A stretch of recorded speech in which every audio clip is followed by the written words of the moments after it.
And we're back to Socially Served. Thank you for joining us. And I'm here with Juan and Mark and Andrew from Digitally Accessible Media. And we're talking about actually working remotely. Now, we spoke a little bit about the program that we created in partnership with Mohawk College and the Disability Channel on Accessible Media, which is fantastic. And Andrew is actually one of the candidates that graduated from the program and is now hired with this innovative company. And you see how happy these employers are with our graduates. so it all works out, right? So we were discussing, it's interesting, how things have, and I don't want to say how things have pivoted, but how things are now are being created virtually, and obviously now people are working remotely. And Andrew, as a a new employee, so to speak, is working remotely as well for this organization. And maybe Andrew, you can talk a little bit about that. When you were interviewed, and sort of they're providing you with your tasks and what you have to do, and it's like, so do I come into the office? Do I come into the studio? Or do I do this remotely? So how was that experience? Again, it's been great. We talked a little bit in our initial interview about when things do open up, actually heading into the office. But for now, the commute's pretty great for me. It's right, but no, the flexibility I have to be able to work from home, um, and it's just there's no other way to say it than for me it's a game changer, because it's really there's nothing that I can't do from here in terms of my tasks, right? So it's been really great that way. And who knows, when things open up again, maybe my tasks will change. I don't know, but for right now, it's been great.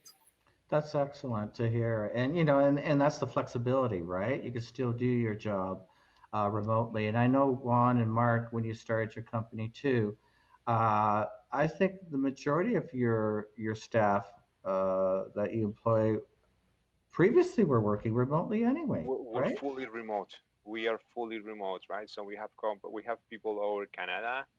We have some people helping us from the States as well, but we're fully Nice. remote. I think right nowadays it's going to be easier just to keep it that way. I mean, there are some things, like, and I do miss the studio. I do, when we were instructing, when we first just, created the program, we did have like a in class 60% and like 40% virtually. So we're kind of working with that. But I do miss that the practical applications. I mean, we're using software now. We download editing software. We download, audio software.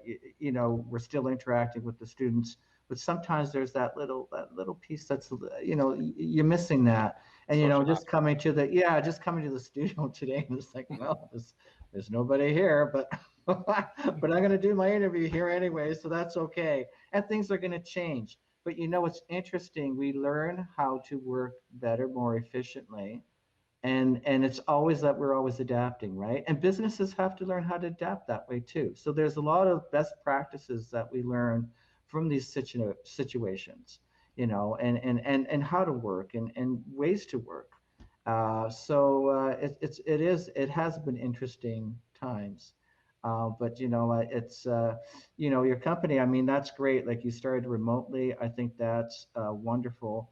And now you're able to tap into amazing skill sets, not only from our amazing candidates that graduate from our amazing program, but For sure. also the world is right there.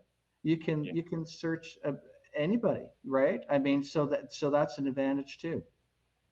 No, definitely. Our clients are throughout all of North America. We partner with with groups all around the world, and as Juan mentioned, our team and our staff is located throughout all of Canada, from the east to the west, all the way down to the south in the United States, and we started the company virtually, just like you said. And lucky for you, Andrew, we're not going to mandate you to come into the office downtown Toronto. We are very happy and fortunate that with his skills and the tools that are out there, that he's able to do this remotely. And I think one thing that's really going to be important is to ensure that we still have that ability to find tools that are able to be used by people with disabilities so that they can be just as functional as if they were in an office. And that's an important part too. And Juan, like you mentioned, you have a disability barrier, and obviously you're using these tools as well. And maybe you can enlighten us to sort of, and I guess that's how it came about, that you came together with Mark to start the accessible development, right? Like, can you tell us sort of how that experience for you? Like when you started off, I don't think the education piece was there. I don't think the devices really were there. So is this what spurred you on to start this company? Early on in my career, I mean. Yeah. Yeah, Yes. I mean. so I guess early on. So I started really like 20 years ago when I came to Canada. I did an internship with the Bank of Montreal. I was very fortunate to gain employment and then really develop my I'll say development skills. Back then used to be like back end stuff and some front end. And that's more or less around the time that I met you as well, Frank. But really, having a disability um, enabled me to view web accessibility in a whole different perspective as to like how I will approach it, and me being a user really helped me understand what is that I'm going to need to ensure a website has to in order to be accessible. Now from there, I've been fortunate enough that I have like a different other roles where I've worked with people with different disabilities, really understand what their obstacles are, and that has also helped me really make a framework and put together different experiences and different things that are going to help us at the bottom line of creating this business, right? And again, from the experience of going from company to company, whether it was going to be tech, banks, government, there was always the thought of there has to be a better way to really help companies integrate accessibility rather than using Excel reports. We build a whole framework that it can be delivered online. Oh, that's excellent. Mhm. Just for our viewers, Mark or Juan, do you want to provide us with your website or information where people can contact you? Yes, so our website is Digitally, as you mentioned, is the Digitally is A11y accessible.io. And you can go and find us in social media, whether it's going to be Facebook, LinkedIn, or Twitter. And I also wanted to mention we're going to have an event on May 20th for Global Accessibility Awareness Day. We're going to have a half-day event. It's free, so if you want to, please go to our website, sign up, and then you're going to get to learn more about web accessibility as well as the Global Accessibility Awareness Day. So what day is that? What It's do May you, 20th. May 20th? Yes. Okay, so make a note of that, everybody. I'll certainly be there, that's for sure. And I think that's great. Again, education, right? Letting people understand what's involved and what's involved. And, you're talking about being, going all these corporations and organizations. It's all about being inclusive too, but how do we go about doing that, right? How do we create a pathway for that? So hats off to you guys. Like, this is quite amazing. It's such a great conversation. So what's next now? What's next for your company? Either Mark or Juan. Mark, Well, take it away. it's always what's next. I know. We're gonna continue supporting the community.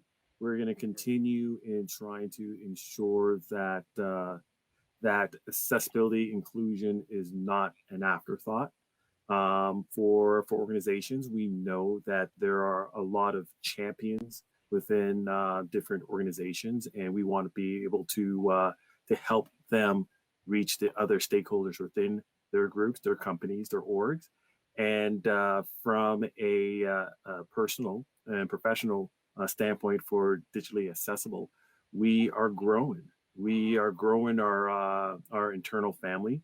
We are looking for great resources who can help us get the message out and to help us support our various clients. And we're going to be coming back to you, Frank, for more people like Andrew who can Awesome. really take things by the horn and sort of drive the tasks that we need. So from our standpoint, it's growth of our knowledge outwards. Well, that's great to hear. I mean, it's an adventure all the time, right? Things are changing so Yeah. quickly. You guys are right on the mark, and thank you for considering our training program with the Disability Channel. The channel itself is very, we believe and we walk the walk too, right? Everything's produced by our candidates, our graduates. They produce the shows, they host the shows. We have somebody doing the restream right now who's producing the program itself.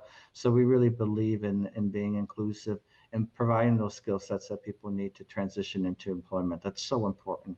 So, thanks again, folks. And Andrew, did you have anything you want to say before we sign off, or? No, I feel like I've said it already, but just thank you. This job would not be possible without your program, and I'm forever grateful for the opportunity, and hopefully it leads to a lot of great things just from Digitally Accessible. And if you ever need me to come back and talk, I like to talk, so I'm always We'll have you back to speak to our cohorts about your experiences here, and actually have, I always believe in best practices, and I'm sure I'd love to invite, both Mark and Juan to talk to our candidates, to our the individuals that involve in our programs too, so that they can learn more things about accessibility, because it is a new frontier in a sense, right? Mhm. So we'd love to have you both, actually have all three of you come down there and talk to everyone. That would be great. So again, I want you to plug your company, because I think it's very important. It's a need that is out there. So if you want to give us your website address again, phone number, contact, if you have your opportunity to do it now. Yeah, definitely. The best way, go to our website digitally, and that's with the 11y, digitallyaccessible.io, and take a moment to explore, and also join us on May 20th for our GAD event. It's going to be fantastic, great speakers. It's a great event, and it's a great price. It's free. Awesome. It's free. Free is always good, Yeah, Free is always good. And now you know what the 11y stands for, right? Because I thought that was kind of unique, kind of catchy. I like that. So thanks everyone for joining me on Socially Served. It was a pleasure having you all on board. And thank you once again. And I want to thank our viewers for joining us for the show. And remember, Socially Served is there for you to make those informed decisions. And I think you made some informed decisions today. So we'll see you again soon. And thank you again for joining us on Socially Served. Bye-bye now. Thank you, guys.